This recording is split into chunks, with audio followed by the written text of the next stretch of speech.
Well, here we are, Gillian. So good to have you back on a LinkedIn Live with me today. I'm excited to be here, and that was some jazzy intro, so I love it. I'm in the mood. I'm in the mood. I love creating the little intro bits because, you know, it always takes a little while before people start to join a LinkedIn Live. And now I think with people realizing that with LinkedIn Lives, you can watch the replay. Very often they go to the replay, and if there's some nice music, they don't mind listening for a little while before we start talking. So that's good. You're looking lovely today. Gorgeous color. Very nice. Thank you. Thank you. As are you. And I love that it's like, it feels like we're in December mode now. I don't know. It's like kind of a fun mode as we like cruise on, soon to be in the holidays. We're not quite there yet, but we're in that holiday frame of mind, and I love it. Oh, it's fun. Without a doubt. Yeah, because now it's what is it? The 12th of December. Only about, what is it? 10, 14, 13 more sleeps until Christmas. Yay. So it's going to be exciting. And today I'm so delighted that you're here because I'm here with Gillian Whitney. And what we're going to do today is to discuss your career and how you can build your personal brand through publishing your thought leadership. That's the exciting thing. Gillian knows all about publishing. I'm all about careers. And so what we'd like you to do is stay to the end, because Gillian and I have some special offers each for you that's going to make a huge difference in your career and your publishing success. Now, we were talking earlier, and we want to know, first of all, two things. Let me just bring this banner up, okay? Where are you watching from today? Are you in the US? Are you in Singapore? Are you somewhere in Australia or in the UK, or whatever the time difference may be? We'd love to know where you're watching from, whether it's the replay or whether it's live. We'd like to know. And the other question that we have for you is, because we're doing a little bit of research now, besides knowing where you're from, we want to know, are you watching from your mobile or from the desktop?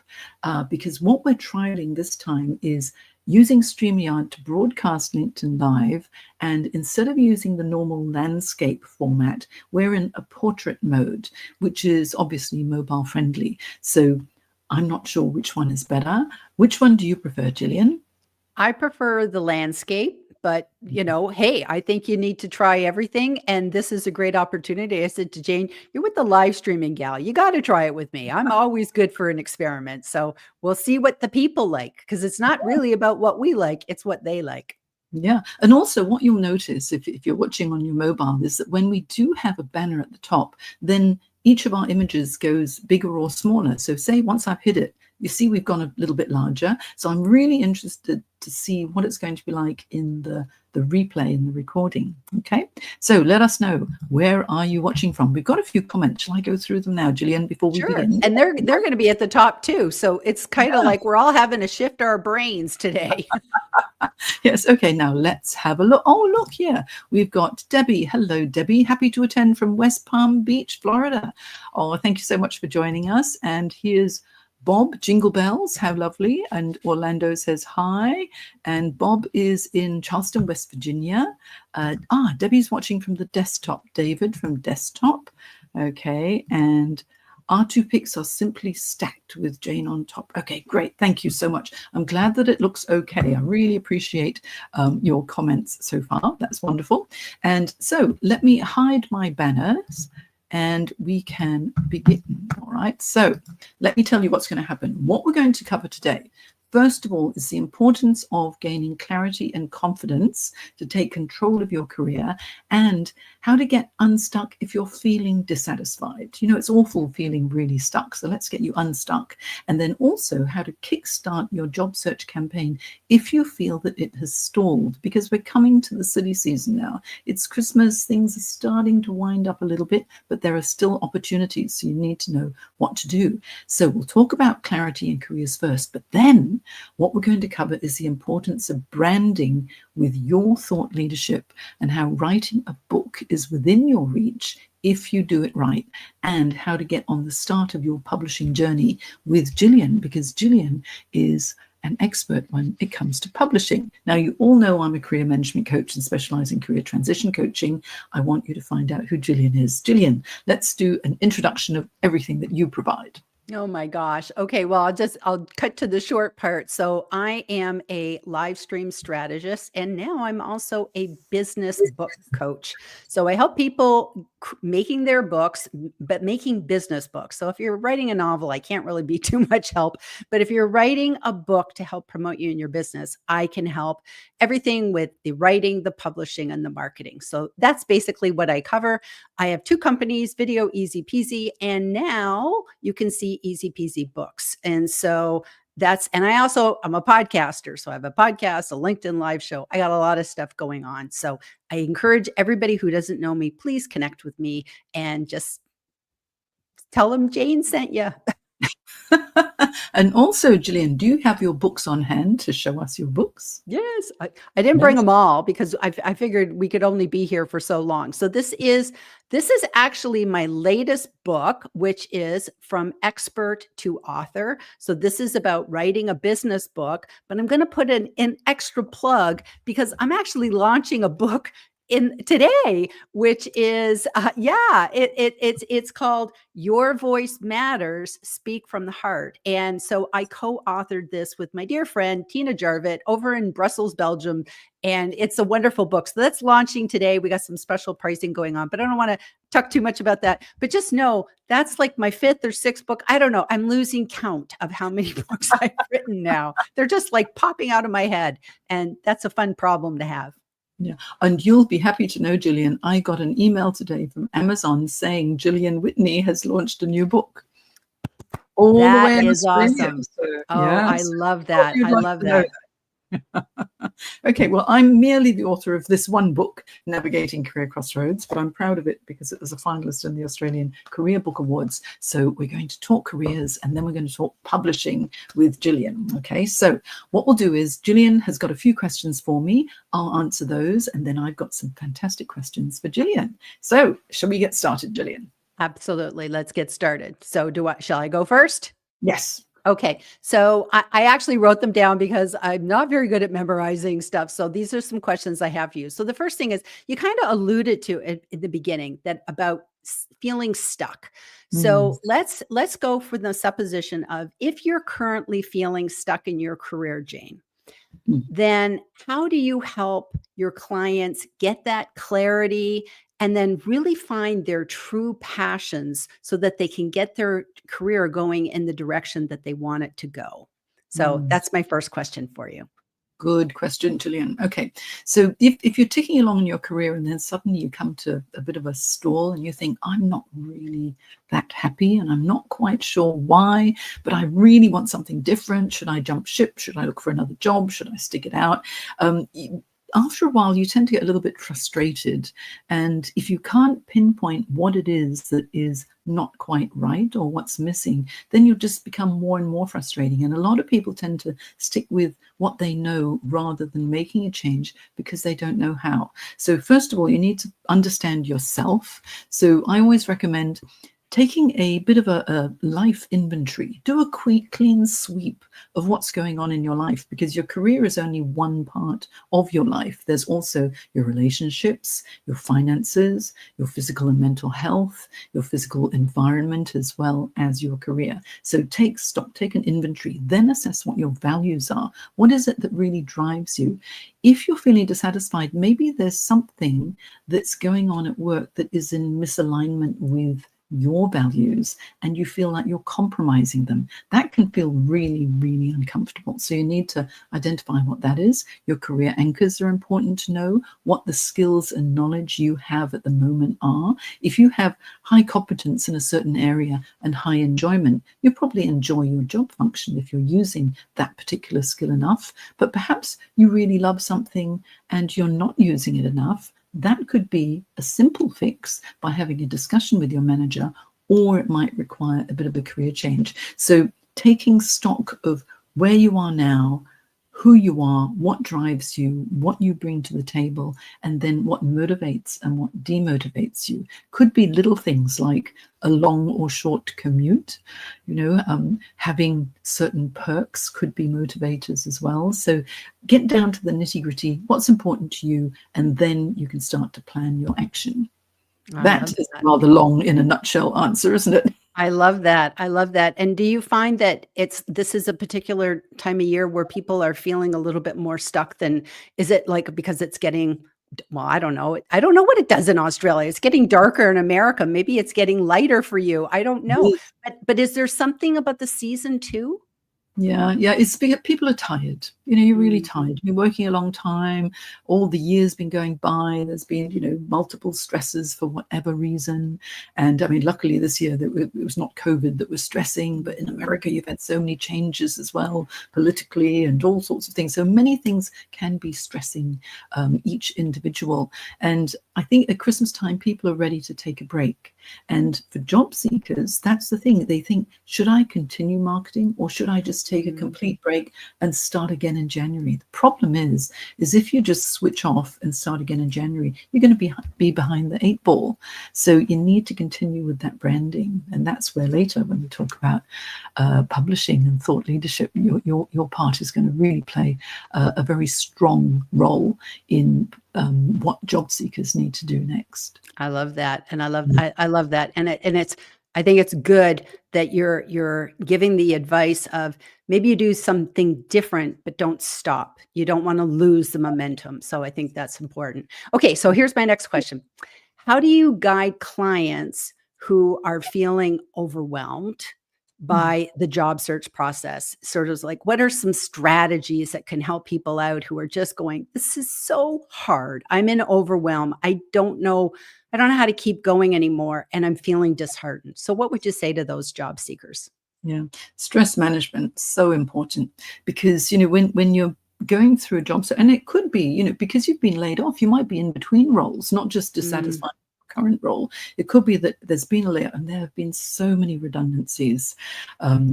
Really the past few months, in fact, all year, they've been ongoing in various industries. And so if you're in between roles and you initially thought, oh, I'll get another job quickly, but then time goes on and you've sort of exhausted your network and you've been applying and you don't get responses back. It gets so disheartening that you'll start to feel stressed, especially if the money's starting to get tight as well. So number one is get your stress levels under control. So consider every stress management technique, whether it's taking a break from the job search, maybe 1 or 2 days a week, just so that you can get out into the fresh air, breathe, talk to someone that you know, like, and trust, who can help you to just get a reality check on the situation. Because usually if you're looking for a job and it's not happening for you, we start to get this catastrophic thinking, I'll never get a job. Woe is me, nobody wants me, I'm too old. All of these horrible thoughts start to go through your mind, and then you start to panic. So the stress management piece, the exercise, talking to people, talk to a professional if you need to, get professional support in the transition if you need to, make sure you exercise, and also meditation honestly really helps. I practice transcendental meditation, and that really helps me to get a good equilibrium. So once you've got your stress levels under control, then you can market yourself more effectively because you project more confidence. So at this time of year, I would say if you're feeling overwhelmed, focus on self-care first and then go into the job search process. And you may need to have professional support. I can hear that. So when you, I didn't know you did transcendental meditation. So that's really interesting. So do you do that? When do you do that? Do you do it in the morning? Do you do it in midday? Do you do it before bed? Like sometimes people are just like, I don't really know, when would I be doing all this kind of stuff? When do I fit this into my day? Yeah, well, meditation's interesting. I was introduced to it when I was 16 years old, a million years ago when I was 16. And you know how old I am. I embrace age, okay? I'm in my mid-60s and I'm loving it. So just letting you know, we are never too old. But since 16, I've been practicing transcendental meditation. And you have a mantra that you repeat because it's very hard to clear your mind. People think, clear your mind and you won't be so stressed. Well, all that happens is one thought, another thought, more thoughts come into your mind all the time. So with transcendental meditation, you breathe and then you focus on one mantra. You can choose your own mantra. You can make it up if you like, but make it one word that doesn't trigger any particular emotions, have it quite neutral, and then you repeat it over and over again. What I do is when I get stressed or if I feel stuck, I don't have any ideas, I want to write something, I just don't know, and the thoughts are not coming, that's when I tend to practice transcendental meditation, only for about 5-10 minutes, and then I'm done. And I find that when I come out of the meditation, colors are a bit brighter.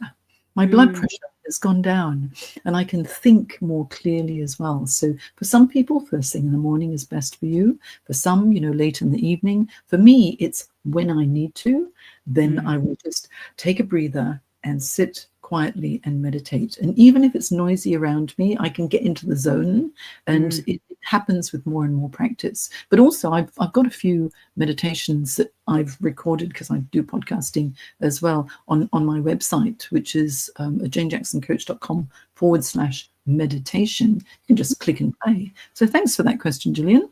That's a good one. That's a good one. And I would think that you could even bring it into your job search process. Like, for instance, when you're going to do an interview, if you're going to do an interview on Zoom, sometimes it's good to just, come in, test all your equipment, make sure everything's all set up to go. I like to use the zoom.us/test. Yes. And then you can always test your Zoom session in advance. But sometimes I'll come into something, test it, and then I will do that sort of like grounding. It's not necessarily, it sounds actually very similar to what you're talking about. And you just have that calm, and then you can be centered and in the moment anytime. And I find if I do that when I'm meeting with a client, but I could see job seekers using it during a job interview, you're going to be much more present, as opposed to having all those thoughts whirling through your brain. So, yeah. And also, talking of presence, it's so important when you're with someone to really listen. Whether you're looking for a job or whether you're just with a friend or with a family member, it's to do this deep listening. So you stop everything, focus on that one person and what they're saying and what they truly mean. I think that's the most important thing. And I think for you as a podcast host and interviewer, and I interview people as well, it comes naturally to us, but we have been doing it for a long time, right? For others who aren't used to it, you really need to stop, focus, listen, and ask yourself, what message is this person trying to get across? If I relate it to job seekers in the interview process, why are they asking this question? What are they hoping to hear from the successful candidates? So I think that's a really good tip, Gillian. That's good. That's good. That's good. Okay. So here's my next question. As we're heading into 2025, what advice would you give to professionals who want to make 2025 their best year yet? It's like clean slate. We get to move into a new time. So what are sort of the action steps we can do these last couple of weeks of December so that when January hits, we can hit the ground running, Jane? Okay, well, clarity of purpose is really important. Take stock, as I said earlier. What are your values? Where are you at in your life? Do a clean sweep of a life inventory, and then identify what you're interested in and which industries or types of companies attract you, and conduct some research. Now's a good time for research. When you're on break, there'll be maybe an afternoon where you think, oh, I'm just going to spend a couple of hours just Googling or having a look at, some of the industry reports to see what's going on with different industries and if they're in a growth phase. So the research is a good thing to do at this point in time. And then, of course, update your resume if you haven't already done it. And I have resume templates and things in my career success program that might be useful if you want. Just send me a message and ask me about it. Then you need to use LinkedIn, update your LinkedIn profile and use it for branding. And consider what you might share with regard to your thought leadership in your area of expertise, because now could be a time where you can start to get creative and start writing. Yes, and you can publish articles on LinkedIn. And that, once you get very clear on who you are, what you have to offer, and what you really want to leave as a legacy ultimately as well as a result of your life on earth, then now's a time to really start to think about that. There's something that I just want to let you know, that I have a career reflections journal that you might enjoy, which is really very good. It's actually quite beautiful, and we'll give you the link at the end because Gillian's got something to share with you as well. But I'll pop the link in the chat for everybody once we've finished hearing all about how sharing thought leadership is going to build your brand. That leads very nicely into my questions for Gillian. Okay, are you ready, Gillian? Can I ask you? I'm ready. Hand on the buzzer. I'm ready. Yeah, because people always think, oh, to write a book, it's, oh, who am I to write a book, right? But you know what? If you've got a message and stuff, things that other people won't, that will help others. If you could publish your book and help others, how good would that be? So let me ask you, because Gillian's all about publishing, is what do you think, Gillian, is the biggest mistake initially that professionals make when it comes to using their personal story to establish their thought leadership and brand?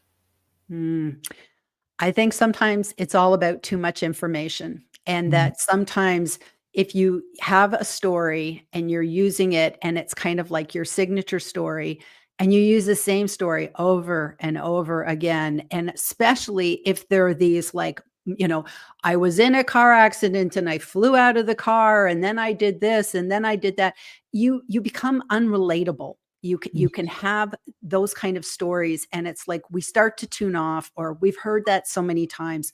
So I think the thing is sometimes too many details. We don't really want to get into the nitty gritty of why did you start doing all that when you were 14 and yada, yada, yada. Sometimes it's just strictly too much information. So give us enough. Give us some kernels so we have something to hang on to, but also make it about the audience. Don't make it about you. And that's probably the hardest part with writing a book, but it's for any kind of thought leadership, is you have successes, you have failures, you have things that you have accomplished.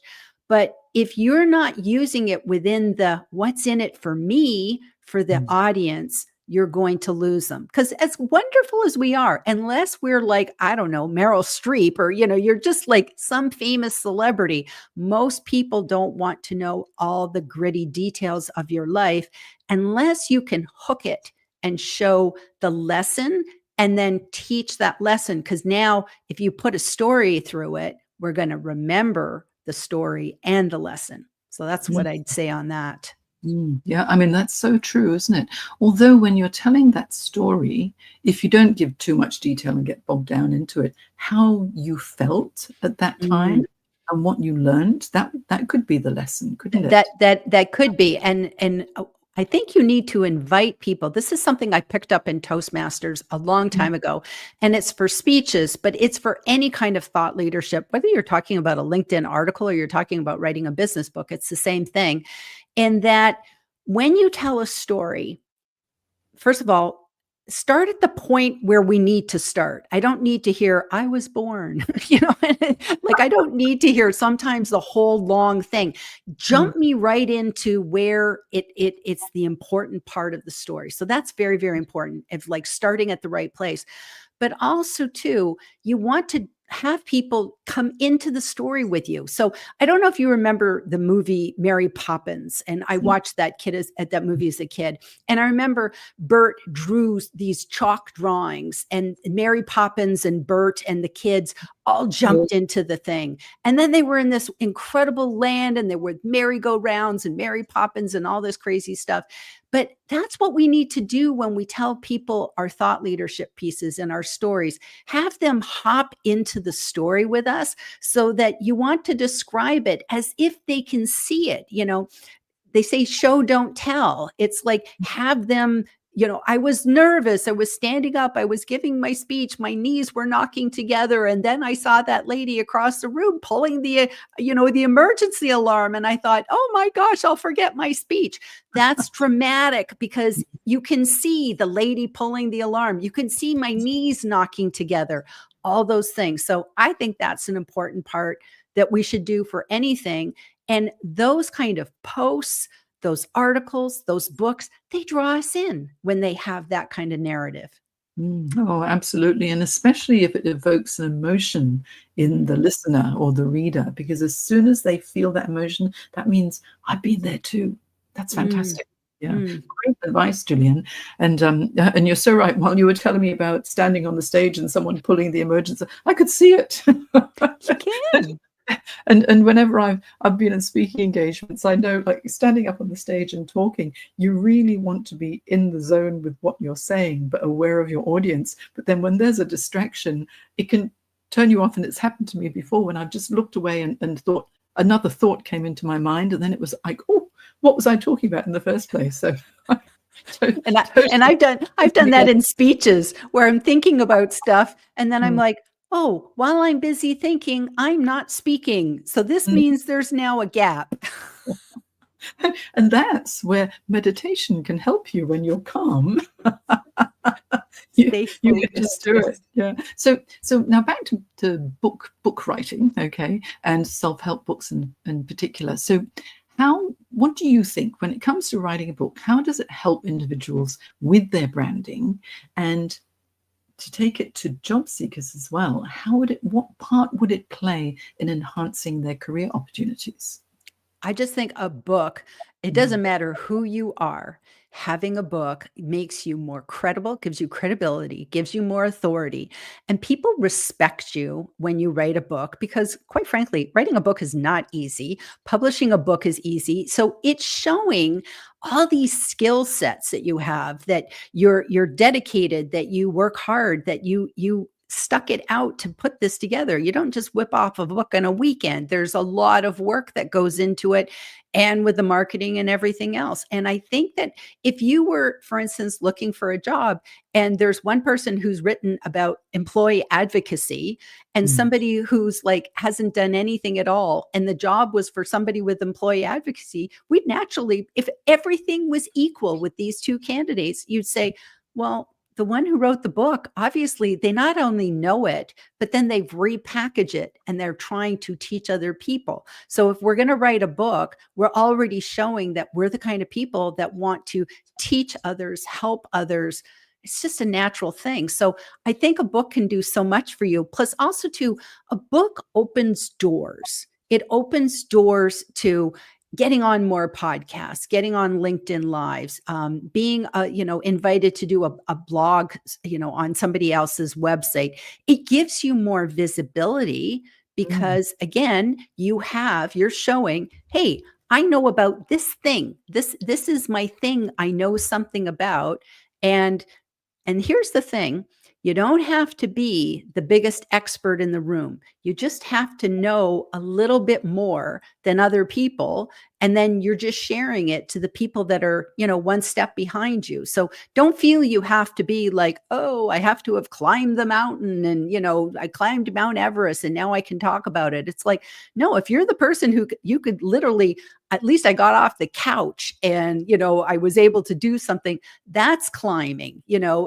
being the person who, like, I started LinkedIn and I had nothing happened to me for the first year, but now I have 1,000 connections. That's a success story. So it doesn't have to be to the top. It's just you're helping the people that are, maybe they're just starting LinkedIn and they've only got 10 connections. You're a superstar to them if you've got 1,000. So mm. expertise is relative, but I think that's what a book does. It makes us experts or shows that we're experts.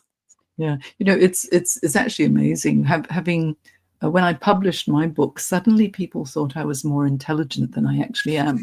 Okay, it's like, oh, my IQ must be higher. It's not. All I did was publish a book. Okay, but it did take me 1 year, and it was everything that was in here from, oh gosh, 15 years at that time of coaching was put into that book. But what it does is it establishes your authority in that area, which increases your influence. And I Mm. think that's the most important thing. And also, if you're in between roles and it's taking longer than anticipated, and you're good at what you do, if during this time you're proactive and you do write and get your book published, if people say, what have you been doing for the past 3, 6, 8, however long it might be, months, you could say, I took time to focus on finishing my book and getting it published, and here it is. So it gives you influence and it gives you authority. And I think that if you want to get started, sometimes it's a little bit hard because you don't know how to get started.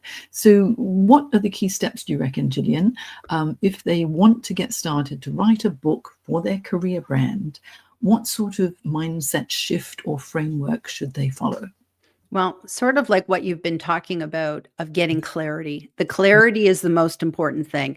And a lot of people think, oh, I just grab a pen and paper and I start writing, or I just, I'm going to bang down on my computer every day at 6 o'clock for an hour and I'll bang out a book. And it can't be like that. You have to really think about, first of all, what do you want to accomplish with the book? What's your goal? That's so important to know. What do I want this book to do for me? Do I want it to be a thought leadership piece? Do I want it to be some sort of thing to get new clients? Is a lead generator? Is it a legacy? There's many different reasons we would want to write a book. So you have to get clear on what your why is, sort of Simon Sinek, start with why. So I think that's really important. And then you have to think about, who are you writing to? Because that's important too, in that you have to figure out who is the audience. Because if we write to everyone, we write to nobody. So you have to get clear about what you're writing about. So say, for instance, if you were going through a career transition and you were saying, okay, I want to write a book, you might be writing a book about, I was made redundant. What does that mean, to be made redundant? And going through the process of, I live in the time where, Jane, I learned how to use a typewriter. I don't own a typewriter. I've never seen a typewriter for like 20 years. If you had one, you wouldn't have the typewriter ribbons. The skill sets that I've had to learn and adapt on my life. Redundancy, I actually hate that word, but that would be a really interesting topic. Or maybe a thing about, job interviewing, what I've learned, my gone to heck in a handbasket with job interviewing and all the things that can go wrong on Zoom. And maybe all of a sudden you'd come up with a whole book about, this is what I do so that when I show up on Zoom, I know what I'm doing. I'm comfortable. So a lot of people would be like, I want to read that book. That's a fantastic book. So it can be so many different things. So figuring out who that reader is on the other side of the book, that's really, really important. And then I'm all about doing it the easy peasy way. Everything I do is easy peasy. So I'm about taking your existing content and using it. Do not recreate the wheel. You don't have to sit here typing from scratch, writing from scratch. You're probably already sitting on a gold mine of content because you're already an expert at something. And so if you look at it, say, did I lead a workshop? Have I got some PowerPoints?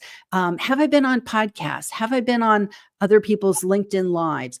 All of these things, you can get that content, you can transcribe it. If you've done videos, transcribe those videos. If you do a newsletter, if you do articles, blog posts, that's content. So you can probably already have your treasure trove. It's just scattered. So you just now have to go and collect it. Mm-hmm. And you know what? Everybody is sitting on a mountain of value. So what about for those who have never written an article, never shared content, haven't done video, have just been doing their job, keeping their head down, being a good employee, and just getting on with life? That's the hard part, isn't it? That's the hard part. Yeah, I always think that if you realize how much value each one of you has within you, because we all have got experiences that will be able to help other people. We've learned so many lessons. And you know what? The more years we live, the more lessons we learn as well. It's all part of that rich tapestry of life, isn't it? And I so love you that. think about, what are the best experiences, or what are the best lessons you've learned as a result of your time on this earth? That could be something that helps somebody else as well. So, I mean, there are lots of different ways that you can approach writing a book. And you're 100% right, Gillian. It starts with clarity of purpose. Yes. So now we've been talking now for over half an hour, and we're planning on half an hour. And what I'd like to do is, let's just have a look in the comment section and see what we've got. So first of all, we have got people watching from desktop as well as their mobiles. Okay. And I haven't said hello to Marcia yet from Washington, D.C. Amanda from Melbourne. Hello, Amanda. Good to see you here. And then Kelly from Sydney, Australia. Hello. David's watching from a monitor. Okay. And then let me see. Self-care has to be number one. That's what Amanda's saying, yes. And here we go. And Gunnar, definitely developing your personal brand is critical. Okay. And here we go. TM, transcendental meditation. Okay. What is it going to help me, or how is it going to help you? It'll help you to de-stress and just tune out for a little while. Yeah. So, and Julia T, I can't remember what we were talking about. You're saying it's just scattered. It could be all the thoughts in your head are just scattered at the moment. So when you pull them all together and do some self-reflection, that will certainly help. So now what I want to tell viewers, or if you're on live with us, wonderful. If you're watching the replay, if you've got a question, do pop it in the chat, whether it's a replay or whether it's live, because Gillian and I will come back and we will answer, and we'll tag you in the answers so that if you don't get it immediately now, you will later as well. And somebody's saying hello from Bangalore. It doesn't come up with your name. I don't know why. So it must be your LinkedIn settings. Have to have a look. And here we go. Bob is asking, Gillian, have you written a book on writing a book? That's exactly what this is. So this one is from expert to author. And so this is exactly what I was talking about, of you've already got this content. So this book walks you through the process of how to write that book. And I got a whole series that I'll be doing. This is just the first book of the series, but I'm going to get into self-publishing with the next book, and then also marketing, because that's the thing about a book. You think, oh, I've written the book and everything's great. No, that's like when the baby's born. Now you got to raise it for 18 years. So there's that as well, but there's lots of great things to do. So those are my processes. As I'm learning, I'm popping it all into these books that I'm churning out.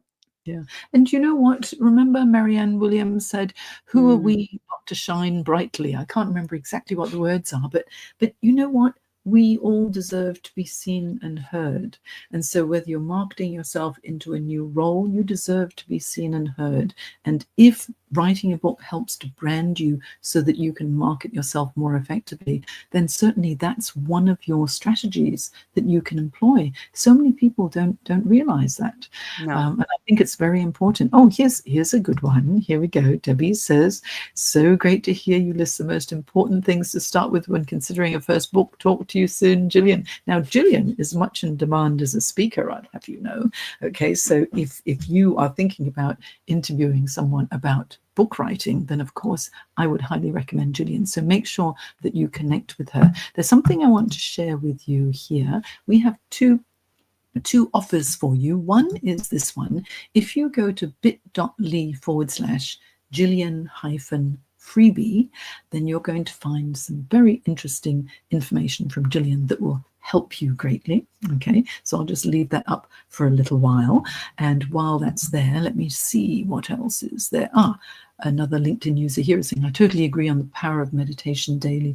Yes, it's all part of your self-care to just lower your blood pressure, de-stress, and when you are not stressed, you think more clearly, whether it's to do with what am I going to write about in my book, or how am I going to market myself into a new role.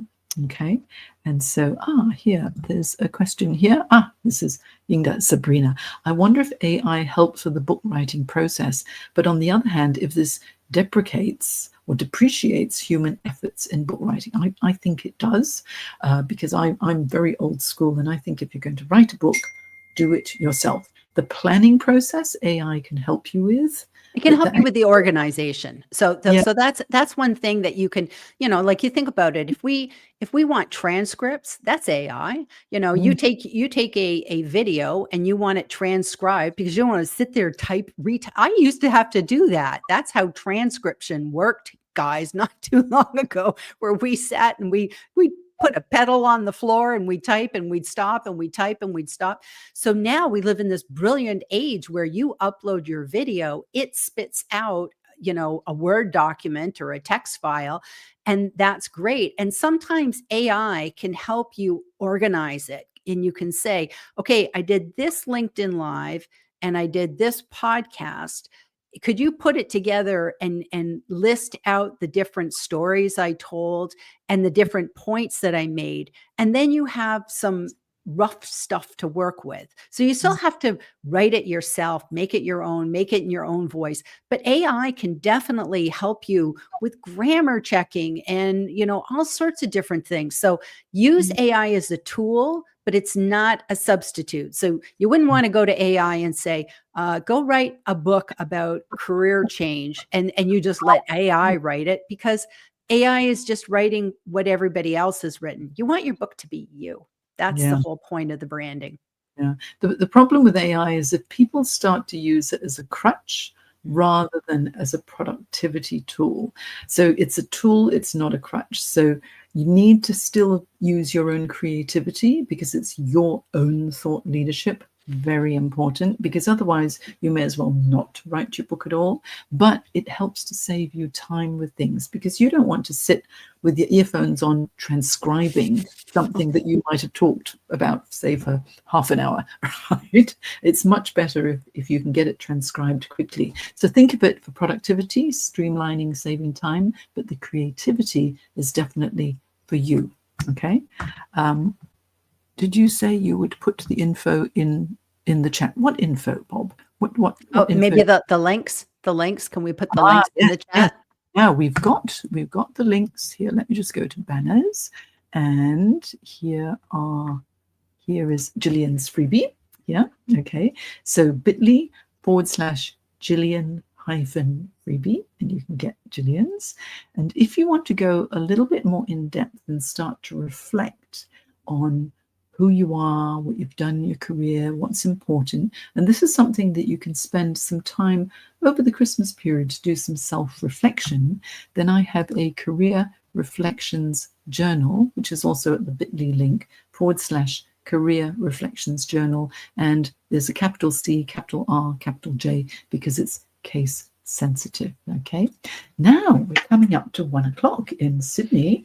And so I have enjoyed this conversation so much, Gillian. You are wonderful. And show your book again. I want to show you something that I just noticed that I think is quite funny.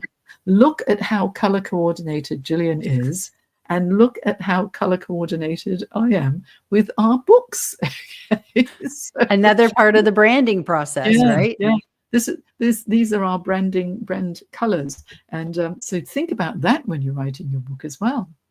And so, Gillian, do you want to leave us with any final thoughts?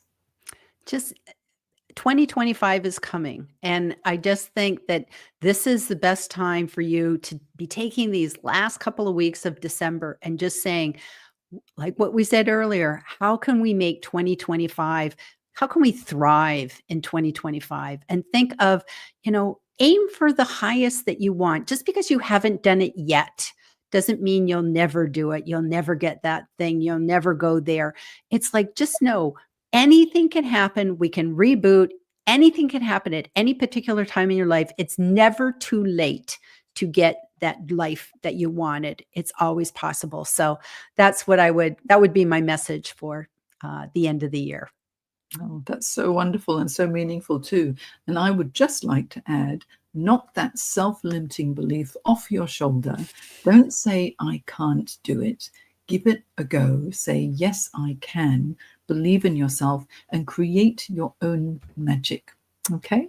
So I hope that you all have a wonderful end of the year. And you will see Gillian on LinkedIn before Christmas. You will see me again on LinkedIn before Christmas. Do follow us on LinkedIn and send us a message. And if you've got any questions, we're both very happy to answer, or you can pop them into the chat. Even if you're watching the replay, we will respond. Okay, so thank you so much, everybody. It's been wonderful sharing the stage here with the wonderful Gillian Whitney, who's with Easy Peasy Books. Thanks, Gillian. Bye now. Okay, bye.